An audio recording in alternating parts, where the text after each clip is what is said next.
Today we're looking at another Australian themed vehicle, the Australian Scout Car, the Dingo. The Dingo come in as a requirement for the Australian Army in about 1941 to bring in additional armoured vehicles to help us modernise our formations. This vehicle started on a commercially used 30 centimetre Ford chassis. So this chassis itself was shortened by about 62 centimetres in this current platform. So this was made by both Ford in Geelong in Victoria and the Newport Railways down in Melbourne. So there's about 245 of these made.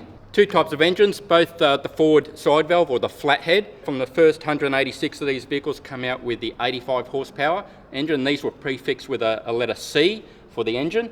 From there, they went to a 95 horsepower engine, but there was a bit of overlap between 186 right up to 245, and that was the 95 horsepower engine. So we have our conventional gearbox, which is a 4-speed crash box, so 4 forward, 1 in reverse. Right behind that gearbox is the Marmon Harrington auxiliary gearbox. Within there is a 2-speed transmission on that alone. So we've got our normal 4-speed, and we've got another gear selector, which goes in between high and low gears to 2 speeds. So essentially that gives us 8 forward, 2 reverse gears. Also on this, to engage that 4-wheel drive, there is a compensator lock. So that's the 3rd gear selector within the driving compartment. So that'll give us 4-wheel drive going forward, because when we're going across country or we're turning, the front wheels will actually travel a further distance than the rear wheels. So it gives us that free wheel capability, but it locks those wheels all together. Now, within that auxiliary gearbox, if it's prefixed with a J, that gives us a compensator lock to drive in reverse, because 4-wheel drive locks it going forward, but not in reverse. So there's a 4th gear selector in there to do the compensator lock to go reverse. However, the front wheels have got to be straight before you can reverse out in 4-wheel drive, otherwise it places too much strain on the transmission.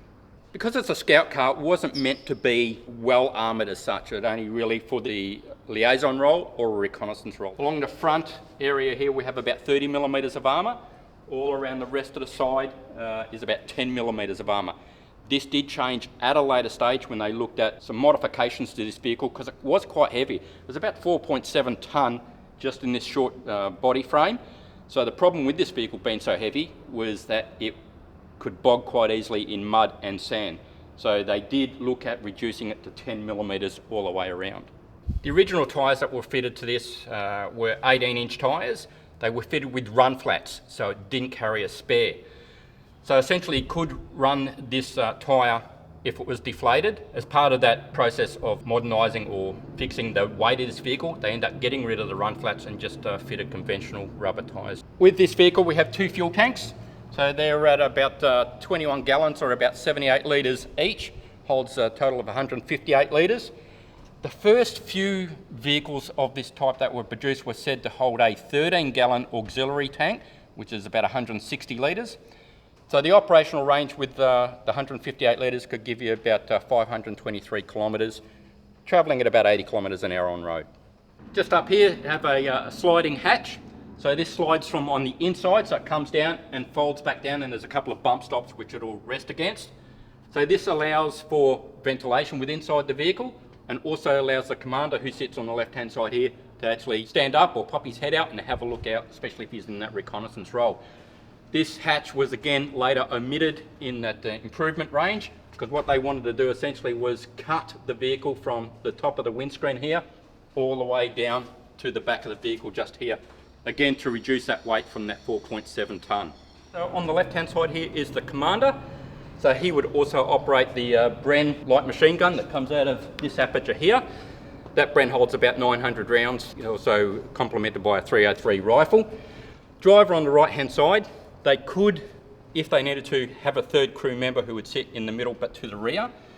But inside the rear compartment is where they held the Mark 19 radio, and you had the antenna mounts on either side here for the short and the long antenna. As I said, there's about 245 made, and they started from serial number 77001 up to 77245.